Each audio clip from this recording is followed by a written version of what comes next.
आज हम एक ऐसे हुनर पर बात करने वाले हैं जो जिंदगी के सफर में हम सबके लिए जरूरी है।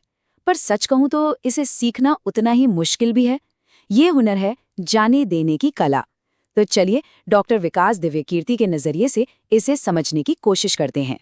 कभी ऐसा महसूस हुआ है कि अतीत की कोई याद हो, कोई अधूरी कहानी या फिर कोई टूटा हुआ रिश्ता आपको आगे ही नहीं बढ़ने दे रहा? ऐसा लगता है ना जैसे वक्त तो आगे निकल गया, पर हम वहीं के वहीं अटके रह गए हैं। तो सवाल यही उठता है कि आखिर जिंदगी के कुछ अनुभव, खासकर जवानी के दिनों वाले, हम पर इतने भारी क्यों पड़ जाते हैं।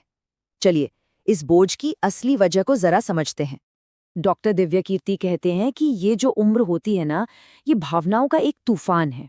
सोचिए, एक तरफ प्यार और रिश्तों की कश्मकश है, तो दूसरी तरफ करियर बनाने का जबरदस्त प्रेशर। और इसी इमोशनल उथल-पुथल के बीच जाने देना सीखना सच में हमें डूबने से बचा सकता है। अब एक बहुत ही बारीक लेकिन बहुत जरूरी फर्क को समझते हैं। एक ऐसा फर्क जो हमारी पूरी सोच को बदल सकता है। ये फर्क हमें हार की मानसिकता से निकालकर एक तरह से कहें तो एम्पावरमेंट की तरफ ले जाता है। तो पहला है हार मानना। इसका सीधा सा मतलब है कि हम अपनी हार मान लेते हैं और बस उसकी कड़वाहट के साथ जीते रहते हैं। ये कुछ ऐसा है जैसे हमने हार की चादर ही ओढ़ ली हो। और वहीं दूसरी तरफ है जाने देना।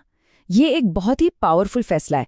इसका मतलब है कि हम सच्चाई को एक्सेप्ट करते हैं और उस चीज को अपने मन से आजाद कर देते हैं जो हमें तकलीफ दे रही है।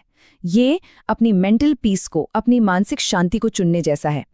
तो बात सीधी सी है, हार मानना हमें अतीत की जंजीरों में जकड़ लेता है, जबकि जाने देना हमें हमारे आज का, हमारे प्रेजेंट का मालिक बनाता है। तो ये हार नहीं है, ये तो अपनी खुशी और आज़ादी की तरफ बढ़ाया गया एक बहुत ज़रूरी कदम है। लेकिन क्या होता है जब हम किसी चीज़ को पकड़कर बैठे रहते हैं, उसे जाने नहीं देते? इसकी कीमत क्या चुकानी पड़ सकती है? कुछ सच्ची कहानियां हमें इस सवाल का एक बहुत ही चौंकाने वाला जवाब देती हैं। डॉक्टर दिव्यकीर्ति एक ऐसे ही होनहार स्टूडेंट की कहानी बताते हैं। एक ऐसा स्टूडेंट जिसकी जिंदगी में सब कुछ सही चल रहा था, लेकिन फिर एक रिश्ते ने उसकी पूरी दुनिया ही बदल कर रख दी।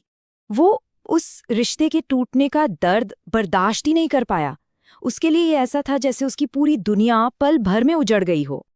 और बस उसी दर्द के बोझ तले उसने एक ऐसा कदम उठा लिया जिसे कभी वापस नहीं लिया जा सकता था। एक जिंदगी जो खिलने से पहले ही मुरझा गई। ये सिर्फ कहानियां नहीं हैं, ये चेतावनियां हैं। ये हमें सिखाती हैं कि अपनी भावनाओं को समझना और मुश्किल वक्त में जाने देना सीखना कितना कितना जरूरी है। ये सिर्फ एक हुनर नहीं है, ये जिंदगी जीने की कला है। तो अब सबसे बड़ा सवाल कि इस कला को सीखें कैसे? आखिर मुश्किल हालातों से बाहर निकलने का रास्ता है क्या? चलिए अब कुछ प्रैक्टिकल तरीकों पर बात करते हैं। तो पहला कदम, अगर कोई रिश्ता अपनी मंजिल तक नहीं पहुंच पा रहा, तो उसे जबरदस्ती खींचने से कहीं बेहतर है कि उसे खूबसूरत याद बनाकर अलविदा कह दिया जाए। साहिर लुधियानवी का एक शेर है जो इस भावना को बहुत ही खूबसूरती से बयां करता है। वो अफसाना जिसे अंजाम तक लाना ना हो मुमकिन, उसे एक खूबसूरत मोड़ देकर छोड़ना अच्छा। मतलब साफ है, कड़वाहट और नफरत के साथ अलग होने से बेहतर है कि एक दूसरे को अच्छी यादों के साथ विदा किया जाए। और ये कुछ बातें हैं जो हमें याद रखनी चाहिए। देखिए, चुनने का अधिकार जितना हमारा है उतना ही उनका भी है। अगर कोई हमें रिजेक्ट करता है तो यह हमारी पर्सनल फेलियर नहीं है। चिपकू बनने की जरूरत नहीं है। उनके फैसले की इज्जत करें और आगे बढ़ें, क्योंकि दुनिया बहुत बड़ी है और वो कहते हैं ना, तू नहीं कोई और सही।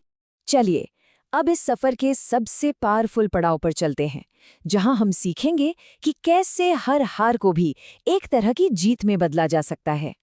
एक बात समझनी होगी, हम जिंदगी में हमेशा सक्सेसफुल नहीं हो सकते, ये हमारे कंट्रोल में है भी नहीं। लेकिन हर कोशिश, चाहे वो कामयाब हो या नाकाम, हमें एक बहुत कीमती तोहफा जरूर देती है, और वो है तजुर्बा यानी एक्सपीरियंस। और ये शेर इस पूरी बातचीत का सार है। क्यों डरें जिंदगी में क्या होगा? कुछ ना होगा तो तजुर्बा होगा। जिंदगी में डरने की कोई वजह ही नहीं है, क्योंकि हर कदम पर हमें कुछ ना कुछ सीखने को ही मिलता है।